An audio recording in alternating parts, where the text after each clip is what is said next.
عاجل عاجل وخطير كما غتشوفوا هذا الفيديو هذا من جماعة الصخيرات بعمالة صخيرات تمانة عمارات الفردوس.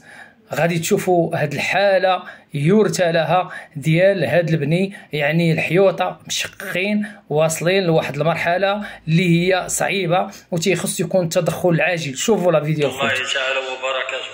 خوت معكم مباشرة ديال الفردوس. هادشي كنشوفو فيه اخويا. هذا راه اذا كما شفتوا الخوت الوضعيه ديال السكن الاقتصادي وضعيه يعني كارثيه.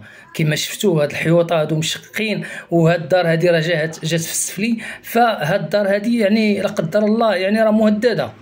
يعني بغيت غير نعرف انا هاد الشركات اللي تيبنيو هاد النوع ديال السكن الاقتصادي، زعما بغيت غنعرف علاش كيدخلوا الناس يلقاو يعني الشقه مخربه، خاصهم يخسروا عليها واحد 6 مليون و7. علاش؟ واش هاد الناس ما يستحقوش يسكنوا في واحد السكن لائق ومزيان من بعد ما كيخلصوا فلوسهم؟ هذا هو السؤال.